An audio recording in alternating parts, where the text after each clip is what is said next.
Hi everyone, welcome to education point. जैसे कि आपको पता है कि हम क्लास 11 की जो एनसीईआरटी है ज्योग्राफी की उसे कवर कर रही हैं। एंड इस बुक का नेम है फंडामेंटल ऑफ फिजिकल ज्योग्राफी। तो क्लास 11th में आपकी जो है टोटल 2 बुक्स हैं, उसकी अभी हम जो है फर्स्ट बुक ही कवर कर रहे हैं, यही वाली फंडामेंटल ऑफ फिजिकल ज्योग्राफी वाली।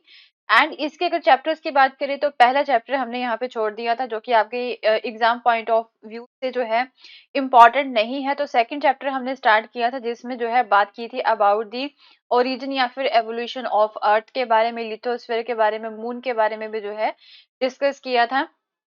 देन थर्ड चैप्टर जो है आपका यहाँ पे आ जाता है इंटीरियर ऑफ द अर्थ के बारे में डिस्कस किया था। मीन कौन कौन सी जो है लेयर रहती हैं आपकी यहाँ पे इंटीरियर ऑफ द अर्थ में, crust, mantle and core part आ जाता है। फिर जो है आपका यहाँ पे आ जाता है कॉन्टिनेंट्स एंड जो ओशियंस है, राइट, उनके बारे में डिस्कस किया था। कॉन्टिनेंट्स एंड ओशियंस में जो डिस्ट्रीब्यूशन है, डिफरेंट जो थ्योरीज यहाँ पे दे रखी हैं वो डिस्कस की थी। Then we had discuss about the landforms, right, कितने टाइप ऑफ लैंडफॉर्म्स जो है आप देख सकते हो। सिक्स चैप्टर में जो है जियोमॉर्फिक प्रोसेसेस जो होते हैं उनके बारे में डिस्कस किया था। जियोमॉर्फिक प्रोसेसेस जो होते हैं इनकी वजह से जो है ना डिफरेंट लैंडफॉर्म्स हमें देखने को मिलते हैं, जैसे कि एयर हो गया, वाटर हो गया, इनकी मूवमेंट की वजह से जो है ना डिफरेंट तरह के लैंडफॉर्म्स हमें देखने को मिलते हैं, एंडोजेनिक होते हैं, एक्सोजेनिक होते हैं। एंड उसके अलावा सेवन चैप्टर हमने स्टार्ट किया था एंड उसमें भी जो है हम बात कर रहे थे अबाउट द लैंडफॉर्म्स। तो ये लैंडफॉर्म जो होते हैं टेम्परेरी होते हैं, राइट, जो कि कुछ समय के लिए ही बनते हैं, उनके बारे में जो है हम डिस्कस कर रहे थे। तो ये लैंडफॉर्म्स वो वाले थे जिसमें हमने बात की थी about the permanent landforms, right, जो कि जोमॉर्फिक प्रोसेसेस की वजह से ही बनते हैं दोनों तरह के लैंडफॉर्म्स। तो डिफरेंट तरह के लैंडफॉर्म्स हम यहाँ पे देख रहे थे। इसी चैप्टर को जो है आगे कंटिन्यू करते हैं। अब बात करते हैं इरोजनल लैंडफॉर्म्स में आपके आ जाते हैं पेडिमेंट्स एंड पेडी प्लेन्स में। जब यहाँ पे इरोजन होती है ना, उसकी वजह से कुछ देर के लिए जो यहाँ पे आपको लैंडफॉर्म्स देखने को मिलते हैं, उनमें से एक होते हैं pediments and pediplain, right. तो लैंडस्केप एवोल्यूशन जो होती है डेजर्ट्स में, राइट, ये जो है कंसर्न होती with the formation extension of the pediments, right. तो यही जो है मेन फोकस रहता है डेजर्ट्स में, जो भी लैंडस्केप बनती हैं किसकी वजह से, पेडिमेंट्स की फॉर्मेशन या फिर इसकी एक्सटेंशन की वजह से। क्या होता है कि जो रॉकी फ्लोर्स होते हैं ना, जो कि जेंटली इंक्लाइंड होते हैं, हल्के से टेढ़े होते हैं, जो कि माउंटेन्स के फुट पे होते हैं, राइट। एंड उसमें जो है या तो थिन कवर होता है डेब्रिस का, या फिर वहां पे डेब्रिस नहीं होती हैं, उनको हम जो है पेडिमेंट्स बोलते हैं, उन रॉकी फ्लोर्स को, right.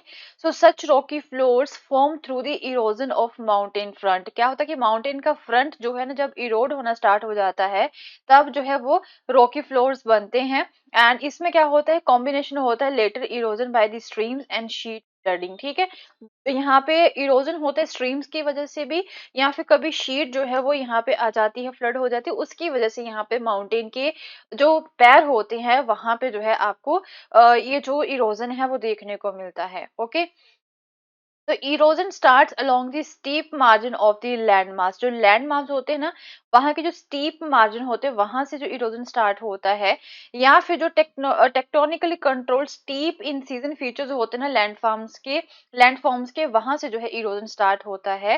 And once pediments are formed, एक बार अगर पेडिमेंट्स बन गए with steep wash slope followed by a cliff और free face above it, the steep wash slope and free face retreat backwards, right.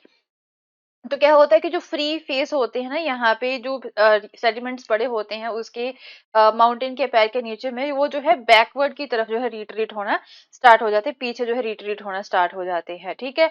So this form of erosion जो है इसे हम पैरेलल रिट्रीट ऑफ स्लोप्स बोलते हैं through the back wasting. Okay, तो through parallel retreat of the slope the pediments extend backwards. अब क्या होता है, जो पेडिमेंट्स होते हैं वो बैकवर्ड की तरफ चले जाते हैं at the expense of the mountain front, and mountain front जो है वो भी यहाँ से इरोड होना स्टार्ट हो जाता है।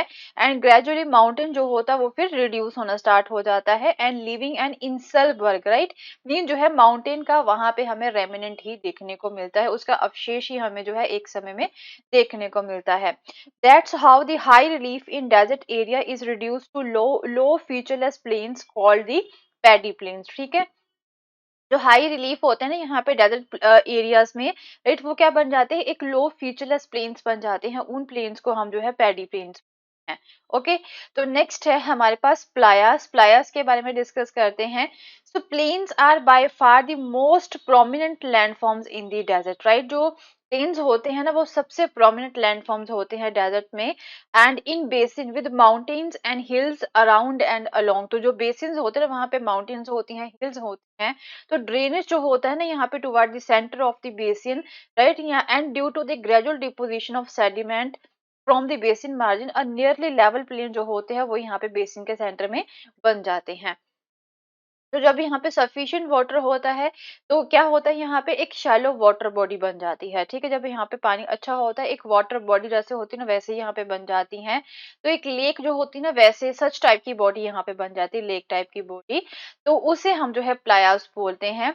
तो ऑब्वियसली ये लेक है एंड ये टेम्परेरी है, एंड यहाँ पे जो पानी है वो शॉर्ट ड्यूरेशन के लिए ही जो है रिटेन रहता है due to the evaporation. Okay, evaporation की वजह से जो पानी है ना वो बहुत ही शॉर्ट ड्यूरेशन के लिए जो है वहां पे रहता है। एंड अब क्या होता है, एंड क्वाइट ऑफन जो प्लायाज होते हैं they contain good deposition of salt, right. And उसमें जो है इन लेक्स में आपको जो है अच्छे सोल्ट्स के जो डिपोजिशन है वो भी देखने को मिलेंगे, राइट। तो जो प्लाया पेन होते हैं जिसमें सॉल्ट आपको देखने को मिलते हैं उसे हम जो है अल्कालाई फ्लैट्स बोलते हैं, राइट।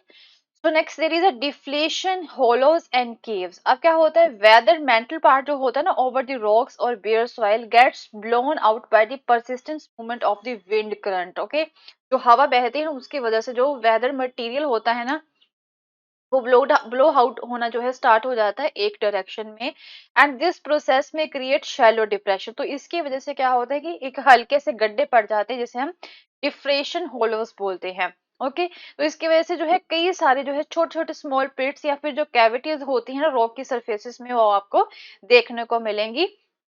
एंड अब क्या होता है कि जो विंड बॉर्न सैंड जो होती है उसकी वजह से जो है ना एक सफर करती है इम्पैक्ट या फिर इब्रेशन जो है वो हमें यहाँ पे देखने को मिलता है। मीन जो है वो मीन एक तरह से इरोड होना स्टार्ट हो जाती है। एंड जो फर्स्ट शैलो जो डिप्रेशन हमें यहाँ पे देखते हैं उन्हें ब्लो आउट होते हैं वो क्रिएट होते हैं, एंड फिर धीरे धीरे ये ब्लो आउट डीपर होना स्टार्ट हो जाते हैं, तो इसमें ये क्या बन जाती है, एक तरह से केव्स ही बन जाते हैं, राइट। तो next there is a mushroom table and pedestal rocks. तो एक मशरूम शेप की जो यहाँ पे हम बोल सकते हैं कि लैंडफॉर्म आपको यहाँ पे डेजर्ट्स में देखने को मिलती है। Many rock outcrops in the deserts easily susceptible to the wind deflation. तो हवा के मूवमेंट की वजह से ही जो है रॉक्स जो होती हैं वो कट होना स्टार्ट हो जाती हैं। की वजह से क्या होता है कि एक बहुत ही रेमिनेंट तो रह जाते हैं उस रो के, उस हिल के ना रेमिनेंट्स रह जाते हैं। रेमिनेंट्स में जो अवशेष होते हैं वो तो रह जाते हैं, बट वो अवशेष ऐसे लगते हैं कि जैसे उसे खुद जो है कारीगरी करके जो है बनाया होता है, खुद जैसे पॉलिश्ड ब्यूटीफुली जो है रॉक जो होती है ना वो पॉलिश्ड ऐसे दिखाई देती है, जो एक मशरूम की शेप में जो है जिससे बनाया होता है, इतने अच्छे वो बन जाते हैं। तो उसके आसपास की जितनी भी मिट्टी होती है वो ब्लो आउट हो जाती है हवा की वजह से। एंड एक क्या होता है, ऐसे मशरूम की शेप के जो है ना यहाँ पे जो रेमिनेंट्स होते हैं वो आपको देखने को मिलेंगे। ओके, तो जो ब्रॉड होती है, राइट, इसका जो टॉप होता है ये वाला टॉप जो है वो बहुत ही क्या होता है, ब्रॉड होता है। एंड जो नीचे जो इसका नीचे अगर हम बात करें तो ये एक तरह से पेडिस्टल जैसे जो होते हैं ना, पेडिस्टल जैसे ये दिखाई देते हैं, तो ये जो है बहुत ही नैरो होता है इसका जो नीचे बेस होता है, राइट। ये जो बेस होता है वो बहुत ही नैरो होता है इसका। नेक्स्ट सीरीज है डिपोजिशन लैंडफॉर्म्स।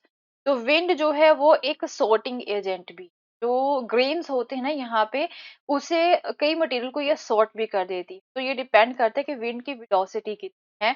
तो डिफरेंट साइज के जो ग्रेन्स होते हैं ना वो भी साथ में जो है मूव करते हैं along the floors bye rolling और सॉल्टेशन, ठीक है। एंड इसमें क्या होता है, जो मटेरियल है वो साथ में सॉर्टेड आउट हो जाता है। तो व्हेन जो विंड जो होती है वो स्लो होती है एंड धीरे धीरे जो है वो खत्म होना स्टार्ट होती है। तो depending upon the size of the grain या फिर उनकी क्रिटिकल वेलोसिटी की वजह से जो ग्रेन होते हैं ना वो सेटल होना स्टार्ट हो जाते हैं। तो इन deposition landforms made by wind, okay, good sorting of grains can be found, right. तो जो है यहाँ पे क्या होता है कि डिपोजिशन लैंडफॉर्म जो यहाँ पे विंड की वजह से बनते हैं वहां पे आपको अच्छे सॉर्टिंग ग्रेन्स जो है वो देखने को मिलते हैं। तो विंड तो हर जगह पे होती है, wherever there is a good source of sand, अगर वहां पे सैंड अच्छी है एंड कांस्टेंट विंड डायरेक्शंस है, लगातार हवा हवा वहां पे बहती रहती है, तो वहां पे जो है जो ग्रेन्स होते हैं वो बहुत ही सॉर्टेड होते हैं। अब सैंड ड्यून्स की बात करते हैं। तो ये सैंड ड्यून्स हमें मोस्टली जो ड्राई हॉट डेजर्ट्स होती है ना वहां पे देखने को मिलते हैं। And obstacles to initiate dune formation are equally important. जैसे क्या होता है कि हवा बह रही है, उसके साथ में सैंड भी बह रही है। अगर कोई रास्ते में क्या होगा, यहाँ पे ऑब्स्टेकल आ गया, अड़चन आ गई, तो वहां पे सैंड जो है गिर जाएगी, वहां पे ड्यून्स बन जाते हैं। तो क्रेसेंट शेप के ड्यून्स होते हैं, उन्हें हम बारचांस बोलते हैं, विद दी पॉइंट्स और विंग्स। ठीक है, जो उसके जो पॉइंट्स होते हैं वैसे विंग से बने होते हैं ना, ऐसे आपको देखने को मिलते हैं, राइट। एंड उसके अलावा आपको यहाँ पे जो है पैराबोलिक ड्यून्स भी मिलते हैं when sandy surfaces are partially covered with the vegetation. Okay, that means parabolic dunes जो होते हैं they are reversed by chance with the wind direction being. उसके अलावा एक और यहाँ पे होते हैं सी। ठीक है, ये बारचान के जैसे ही होते हैं, बट ये स्मॉल डिफरेंस होता है इसमें कि इसका जो है एक ही विंग या फिर एक ही पॉइंट होता है, बट जो क्रिसेंट होते हैं उसके दो पॉइंट्स होते हैं या फिर दो विंग्स होते हैं। So this happens when there is shift in the wind condition. Okay, तो ये जो आप देख पा रहे हो, ये यहाँ पे ऑब्स्टेकल आ गया, मिट्टी यहाँ पे ऐसे गिर गई, तो ये इसके विंग्स हैं, ये वाले दो पॉइंट्स हैं, दो विंग्स हैं इसके, ये बाचांस हो गए, तो ये आपके सीफ हो गए, ये इसका एक ही पॉइंट है। ओके, या फिर हम इसे पॉइंट ले सकते हैं विंग के जैसा, तो यहाँ पे कोई ऐसा विंग जो है ये वाला नहीं बना है, राइट। तो ये पैराबोलिक हो गए, ऐसे ये जो कि ज्यादा गहरे होते हैं, ये लॉन्गिट्यूडनल हो गए, ऐसे जो कुछ जो हम बोल सकते हैं मिट्टी की वजह से जो है लैंडफॉर्म्स यहाँ पे बन जाते हैं। जो लॉन्ग विंग्स होते हैं सीव्स के, they can be grow very long या फिर हाई हो सकते हैं। एंड जो लॉन्गिट्यूडनल ड्यून्स होते हैं, ये वाले इस तरह के, ये लॉन्गिट्यूडनल होते हैं। ओके, एंड क्या होता है कि longitudes form when supply of sand is poor. जब यहाँ पे सैंड कम है एंड विंड की डायरेक्शन लगातार हो रही है, तब जाके इस तरह के जो है लैंडफॉर्म्स आपको देखने को मिलते हैं। एंड ट्रांसवर्स ड्यून्स भी होते हैं, they are aligned perpendicular to the wind direction. तो ये होते हैं विंड की डायरेक्शन के बिल्कुल जो है ये परपेंडिकुलर होते हैं, इस तरह के ड्यून्स आपको देखने को मिलते हैं। ओके, विंड जो डायरेक्शन जो होती है वो कांस्टेंट होती है, मीन एक ही दिशा में हवा बहती रहती है। एंड जो होता है, जो सोर्स होता है सैंड का, वो इलोंगेटेड फीचर होता है at the right angle to the wind direction. Wind direction जिस तरफ होती है उसका राइट एंगल होता है, जैसे विंड इस तरह से बह रही होती है ना, तो इसके ऐसे, ठीक है, यहाँ पे होती है मिट्टी जिससे जो है ये साथ में लेके जा रही होती है। तो they may be very long and low in the height. And जो सैंड जब प्लेंटी होती है, क्वाइट ऑफन जो रेगुलर शेप ड्यून्स होते हैं coalesce and lose their individual characteristics, उसकी वजह से क्या होता है कि जो खुद के करेक्टरिस्टिक्स होते हैं ना इन ड्यून्स के, वही खत्म हो जाते हैं जब हवा यहाँ पे ज्यादा बहती है एंड उसमें जो सैंड है वो बहुत ज्यादा। Okay, so that's all for the day, and with this we have completed this chapter also. So in our next video start the chapter number 8। and अगर आपको मेरा कोर्स पसंद आया तो इसे शेयर करना ना